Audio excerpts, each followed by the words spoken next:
اولنی سوال دا یو ورور کړی دی چې دا خبره موږ اورېدلې ده د علماو نه چې حدیث کې راغلی دي چې څوک د شپې په شپه کې دا دوه ایتونه اخرني د سورې بقرې ولولي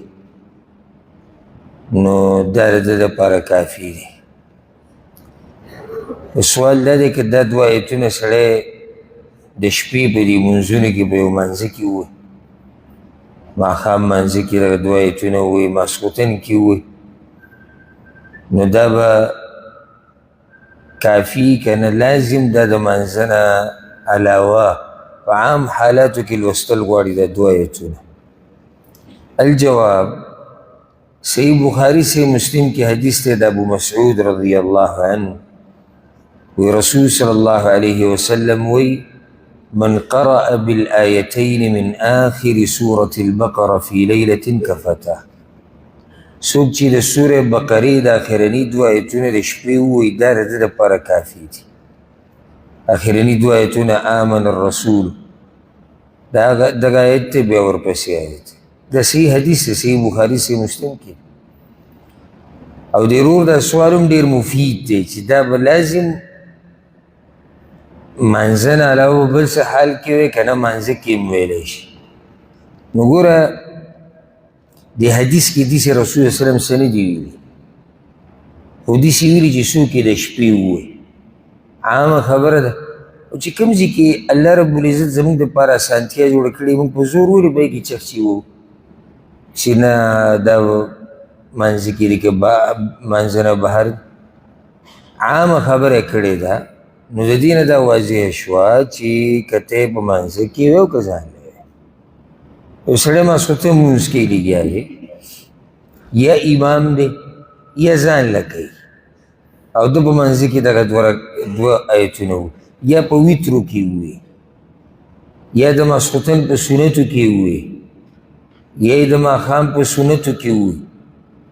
نو د عمل وکړو ځکه چې رسول صلی الله علیه وسلم چې څوک د شپې دا دوه ایتونه وایي، دا خو شپه ده نو.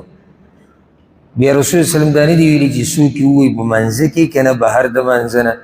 نو خبره عامه ده، که ته یې منځه کې او که ته یې بهر د منځه نه. مقصد څه دی؟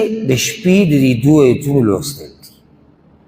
بس مقصد درته چې ته د شپې په هره برخه کې چې خو چې ته دغه دوه ایتونه ولولې دا ستا دپاره کافي دي. دا ته زیاتي فایده ذکر کوم چې کافي څه مطلب دی، کافي د څه نه شو. صرف دې لپاره ته ذکر کوم چې موږ ته پته ولګي چې موږ کې ډېر وروڼه او خویندې د دې لوی فضیلت نه محرومه دي، حالانکې یو څو منټه پرې لګي. دوه ایتونه دي، دا دوه ایتونه چې ته د شپې ولولې که ستا دپاره کافي شو. کافي د څه نه شو؟ نو یو دې کې قول دا دی چې کافي شو د شپې د تهجد نه، یعنې چا چې دا دوه ایتونه ووایي دا د لپاره کافي دي، لکه ده چې د شپې تهجد کوي، څومره لوی فضیلت. دویم دا چې د ده دپاره کافي دي، د ده د حفاظت دپاره شو، په دغه شپه کې چې کوم مصیبتونه حادثې واقعې راځي الله به له هغې نه ساتي.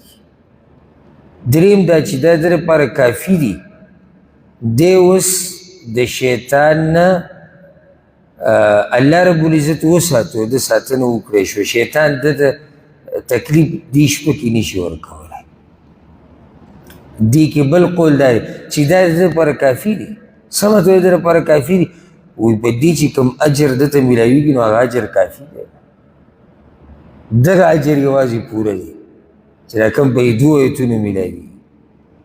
موږ دا وایو چې د الله رب العزت فضل او رحم او کرم پراخه دی، دا ټولې معنی پکې درنه پرتې دي.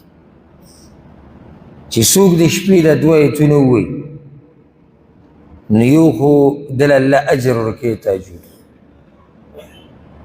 دا وله کافي شو. دویم الله به یې ساتي د شیطان نه. دریم الله به یې ساتي د مصیبتونو نه، عذابونو نه، سختو دغه شپه کې. څلورم دغه اجر دله پوره دی. نو اوس سوچ وکړئ چې یو سړي نه دا د اوسه پورې نه وي ویلي او دومره وخت پرې تېر شوی، څومره لوی اجر د ده نه هغه ضایع شوی. ولې زمونږ که خیال هم کړی زمونږ په دې معاشره کې د خپل علاقې ته وګوره، زه به وګورم هر یو سړی او د چا څه کړي دي، او د پیریان راځي او د چپه راځي، دلته بس د کور کې یو حادثه ختمیږي جو بله راځي چې دا بسې چلي، زما یو مسله ختمیږي جو بله راځي چې دا بسې چلي.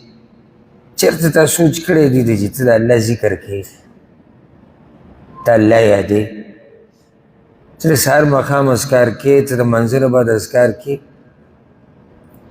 ته دا دوه ایتونه وې. حدیث کې راځي چې څوک د شپې ایت الکرسي ووایي سهاره پورې شیطان درته نه نږدې کېږي، ته ایت الکرسي وې. او داسې بیا نور بې شماره اذکار دي چې موږ ذکر کړي دي ورځ او شپه کې ویله کېږي، ته کوم یو وایې؟ بیا د هغې نه به سړی سوال وکړي. ته اذکار وایه چې ته د رب العالمین په حفاظت کې او ساتنه کې پاتې شي، شیطان نه به بچې، د حادثاتو نه به بچې، کوډو منترو والا به د الله په اذن سره په تا اثر نشي کولی، پیریان به د الله په اذن سره تا له تکلیف نشي درکولی، نور داسې دشمن په انسانانو کې چې کوم ستا دی تا ته څه مصیبت در رسول غواړي الله به یې د هغې نه ساتي. که نه موږ کې کمی نشته، موږ کې ښه ډېر کمی دی. اوس دا صرف دوه ایتونه دي او رب العالمین پې تا ساتي د سهاره پورې. د شپې چې ته وده کېږي فیسبوک ته څومره ګورې ځه، یوټیوب، او دی دومره لازمي ګوري ته به وایي چې دی د علاقې مشر دی، لازم به دی د اخبار ګوري چې دی ته د علاقې پته دی. او ګوري څه اکثر زمونږ معاشره ده ته ګوري څه، یا کرکټ یا ډمان یا لیونی یا ټیک ټاک یا نور څه داسې. ښه سړی هغه دی چې داسې څه ګوري چې یعنې ګناه ورته نشتي، خو نه پکې د دنیا پیدا شته او نه د آخرت، دا پکې ښه سړی دی. دا ښه سړی دی چې لکه داسې څه ګوري، صحیح ده چې ګناه پکې نشتي خو پیدې هم نشتي، نه په دنیا کې نه په آخرت کې. نور دا راشه وګوره څه څه ته موږ ناست یو، څه څه موږ ګورو، کوم طرف ته دا معاشره روانه، والله سړی پې سخت غمجن شي او افسوس کې شي. قومونه نور قومونه کم طرف ته روان دي، موږ کم طرف ته روان دي. موږ ایله بیله ټیک ټاکو له او فحاشۍ له او دې له زور ورکو، یعنې خلک مخې ته ځي، موږ په شا روان یو. پښتانه مشهور وو په دې باندې چې دوی د پردې او د حیا او د عزت خیال ساتي. په کار دی دې کې ترقي شوی دی چې موږ داسې ویلی چې د پخوانۍ زمانې نه اوس خلک ښه شوي دي. نه چې څومره ورځې او شپې تېرېږي موږ پسې روان یو. موږ هغه شته چې کوم ښه صفات دي موږ کې هغه موږ ویلو. څه د لاسه یو څو روپو د لاسه چې په انټرنېټ باندې ګټلی کېږي. بعضو ته خپلې ښځې راویستې دي په خپله، او دا دومره عجیبه دنیا ده که نه چې څومره سپک وي او څومره د خباستونه کول. په پښتنو کې به زه پښتنو خبره کوم، پښتنو کې به ته چلېږي، ډېر احترام سره یې کوم. زه به خپل هم پښتن یم، خو کوم چې حقیقت دی هغه به حقیقت وي، په هغې پرده خو نه شو راچولی. اوس الحمدلله د پښتونخوا د پولیسو ته مخه شوې ده، الله دې ورته ښه مخه کړي چې دا څومره خباستونه یي چې دا ټول ختم کړي، الله دې ورله طاقت ورکړي. او د چا چې دې طرف ته سوچ شوی ده الله دې هغه له اجرونه ورکړي. دا د معاشرې کامیابي ده.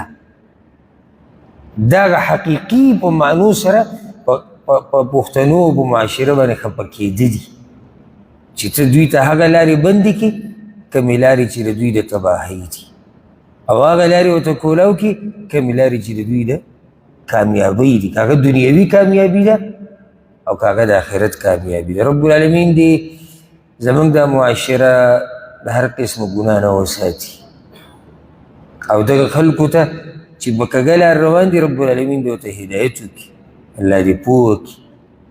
مقصد د خبرې دا دی چې د شپې ته دومره وخت په انټرنیټ کې ته ضایع کړي. دا چې ما ته یو به پکې ما ته وایي چې نه زه یې نه ګورم، دی به هم کم سے کم لس منټه خو به تېرې کړي، نه لس منټه ګوره ما ډېر لږ ووي، خو کم سے کم ځه دې لس منټو کې چې ته صرف 2 منټه د الله ذکر وکړي، رب العالمین دې دا ټوله شپه ساتي، ټوله شپه.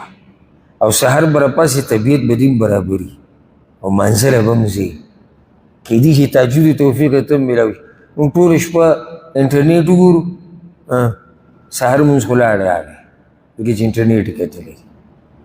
بیا چې راپاسو نو څوک را سره خبره نه شي کولی، ډایرکټ ورته دا خوله ووځي چې هلته طبیعت هم خراب دی.